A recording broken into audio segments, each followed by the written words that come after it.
어서 오세요. 괴담 들려주는 낚시꾼 괴담로 괴담집사입니다. 담피님들, 혹시 피부색이 남들과 좀 다르다고 무시를 당했거나 무시를 하신 경험이 있으세요?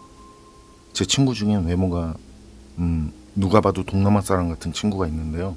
그 친구 부모님을 저도 아는데 모두 한국 분이세요. 절대 혼혈 아닌데 그 친구는 그렇더라고요. 그래서 대학 때도 군 생활 때도 불편함이 많았다는 말을 하더라고요. 한 번은 그 친구가 강사 시절 그 학생들을 데리고 놀이동산을 갔단 말이죠. 월미도에 있는 거기 바이킹을 타는데 그 바이킹 움직이는 직원분이 그러더라는 거예요. 그 필리핀 아저씨, 거 앉아요. 위험해요. 이렇게.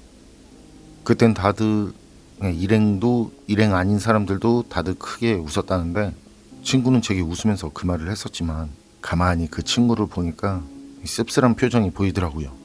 가해자가 피해자의 입장이 되면 눈물을 흘릴 일인데 이번 이야기는 일본 괴담 채널에 올라온 사토시의 기묘한 경험담입니다. 그럼 일본인 사연자 사토시의 기묘한 이야기 괴담 집사의 시점으로 떨어보겠습니다.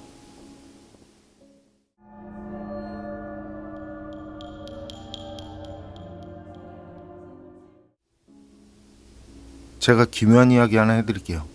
이건 할아버지께서 사토시 이 얘긴 믿기 힘들겠지만 정말로 있었던 일이란다 하시면서 제게 해준 이야기인데요. 할아버지 젊은 시절 옛날 어촌에는 어촌 출신끼리 결혼하는 것이 일반적이었다고 그래요. 이유는 간단해요. 어촌에서 하는 일이나 생활 습관과 가치관 같은 게 산촌이나 다른 생활권과는 정말 많이 다르기 때문이었다는데요. 다른 생활권의 사람이 어촌으로 오면 적응하기 힘들고 얼마 가지 않아서 버티지 못하는 사람이 많더라는 거죠.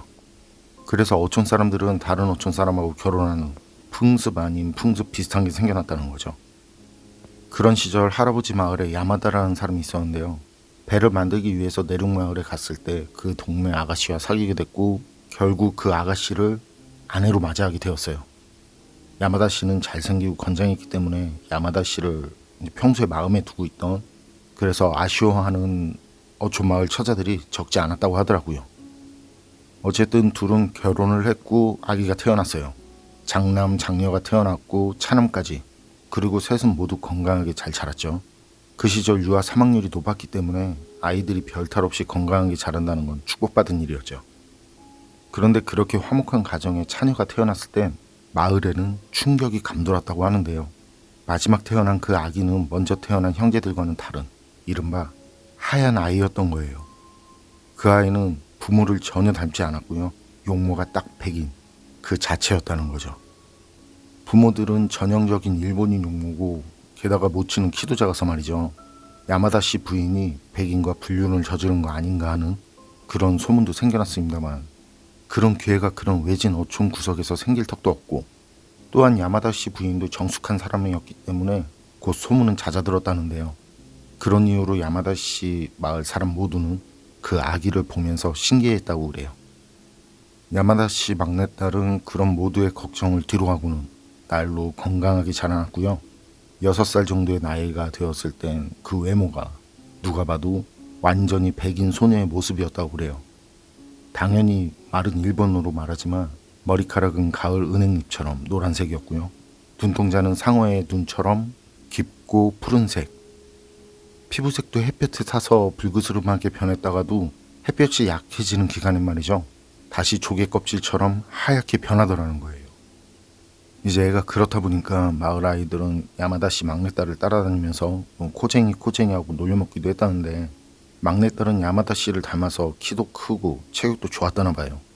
그래서 그렇게 자신을 놀리는 아이들을 두들겨 패주기도 했다네요. 그리고 그 마을엔 학교가 없어서 근처 마을에 있는 학교를 다녔는데요. 막내딸이 초등학교를 졸업한 뒤에 집안일을 시키려고 그랬다고, 여자아이가 더 배워봐야 뭐 하겠냐면서 야마다 씨 부부는 그런 입장이었다는데요.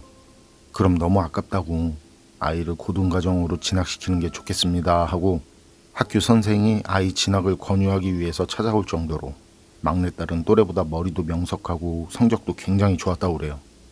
그래서 교사의 권유에 결국 야마다 씨 부부는 막내딸을 고등과로 진학시키기로 했고요. 고등과 입학을 앞둔 그해 봄, 폭풍이 마을을 덮쳤어요.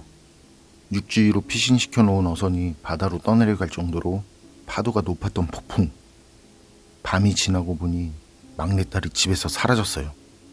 야마다 씨 부부도 마을 사람들도 마을은 물론 여기저기 다 찾아다녔습니다만 마을에도 산에도 심지어 근처 마을에도 없었고 막내딸은 그날 이후 완전히 행방불명된 카미가쿠시 같은 일이 벌어진 거예요. 그 후일 막내딸은 그 용모 때문에 해신의 아이였고 신이 폭풍의 밤에 데리러 왔던 것일 것이다 라고 주변 마을에서까지 그 막내딸에 대해선 마치 인어공주 전설처럼 언급이 되었습니다만 정작 그 작은 어촌 마을에서는 그렇게 믿는 사람은 없었다는데요. 다만 막내딸의 책상 서랍에는 연필로 쓰여진 외국어라 여겨지는 문장이 적힌 갱지가 들어있었다고 해요. 그 갱지에 적힌 문장은 학교의 교사를 포함해서 누구도 읽지 못했고요. 심지어 동경에서 그 해안 부근으로 실습하러 온 대학생과 대학교 교원에게 보여봐도 독일어도 영어도 프랑스어도 아니다라면서 그들도 그 내용을 읽지 못했다고 합니다. 그 아이는 도대체 무슨 글을 적어놓은 거고 그 글은 어디서 배운 것일까요? 이것은 할아버지 마을과 그 주변 마을에서 이후에도 오랜 세월 잊혀지지 않고 언급되었다고 합니다. 사토시 사회는 여기까지인데요. 책상에 알 수 없는 문장을 적은 그 종이를 두고 폭풍이 친 다음날 사라진 아이. 무슨 건국시나 비슷한 전설 같은 이야기였는데요. 이런 이야기가 우리나라 제복괴담이라면 거리감이 있고 저부터도 에이 하겠는데 일본 괴담이라고 하니까 전혀 어색하지 않아요. 일본 괴담은 그 타이틀만으로도 모든 괴담을 소화해내는 그런 기묘한 그 자체 같아서 재밌단 말이죠. 그건 그렇고 피부색으로 의심받은 가정, 놀림받은 아이, 누군가의 따뜻한 배려와 관심이 다른 누군가에게는 큰 위로와 힘이 될 수 있다는 것, 자신이 존중받고 싶은 만큼 타인을 존중해줘야 한다는 것, 개인적으로는 이런 것들을 늘 가슴에 담아둬야 할 것 같다는 그런 생각이 든 이야기였는데요. 여러분 생각은 어떠세요? 존중받고 싶으면 먼저 존중을 해줘야 한다는 거 공감하시나요? 괴담록 오늘 이야기는 여기까지입니다. 그럼 전 다음에 또 다른 사연으로 찾아뵙겠습니다. 늘 건강하시고 평온하세요.